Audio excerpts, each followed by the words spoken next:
시청자 여러분 안녕하십니까? 신동환 뉴스입니다. 첫 소식입니다. 국방부의 국방중기 계획에 따르면 상병 월급은 올해 17만 8천 원에서 내년에는 19만 5,800원으로 오르며 2021년에는 22만 6,100원으로 올해보다 27% 인상할 계획이라고 밝혔습니다.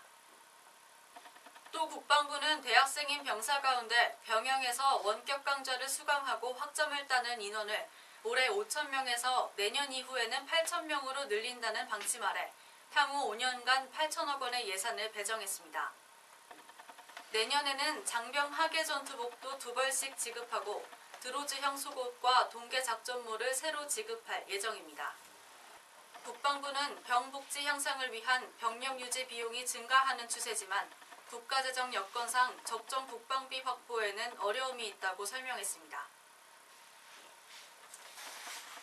서울대가 2018학년도 입시부터 대학 수학 능력시험 영어 영역 절대평가가 시행됨에 따라 정시 대학별고사 부활 논란이 일자 계획이 없다고 밝혔습니다.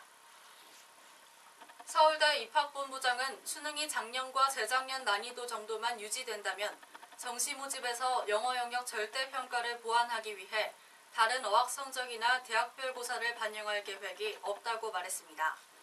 하지만 수능이 점차 자격고사화되고 작년과 재작년 수능 난이도 이하 수준으로 떨어진다면 정원 조정과 대학별고사 확대가 불가피하다고 전했습니다. 우리나라의 노인 인구 비율이 2050년에는 세계 2위에 오를 것이라는 전망이 나왔습니다. 미국 통계국이 공개한 늙어가는 세계 2015에 따르면 지난해 73억 명이었던 전 세계 인구가 2050년에는 94억 명으로 늘어나고 특히 65세 이상 인구는 지난해 6억 명에서 16억 명으로 늘 것이라고 밝혔습니다. 우리나라의 노인 비율은 2050년에는 35.9%에 이르러 일본에 이어 두 번째로 높아질 것이라고 전망했습니다. 정부는 제20대 총선에서 공명선거를 방해하는 일체의 불법 행위를 법과 원칙에 따라 엄정히 대응할 것이라고 밝혔습니다. 김현웅 법무부 장관과 홍윤식 행정자치부 장관은 정부 서울청사에서 공동명의로 담화를 발표하고 정부의 공명선거 의지를 천명했습니다.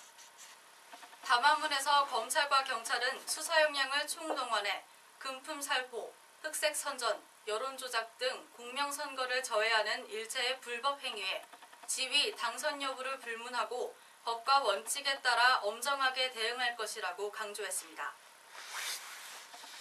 야당 지지층과 무당층의 3명 중 2명이 야권 후보 단일화에 찬성하는 것으로 나타났습니다.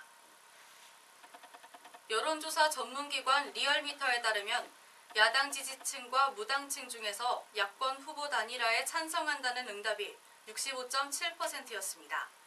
전체 유권자 기준으로 야권 후보 단일화를 찬성한다는 응답이 51.2%였고 야권 후보 단일화를 반대한다는 응답은 37%를 기록했습니다. 이번 조사는 전국 19세 이상 성인 1,064명을 대상으로 이미 전화 걸기 자동응답 방식으로 진행됐으며 응답률 5.1%, 표본 오차 95% 신뢰 수준에서 오차 범위 3%포인트 내외입니다. 뉴스를 마칩니다. 시청해주신 여러분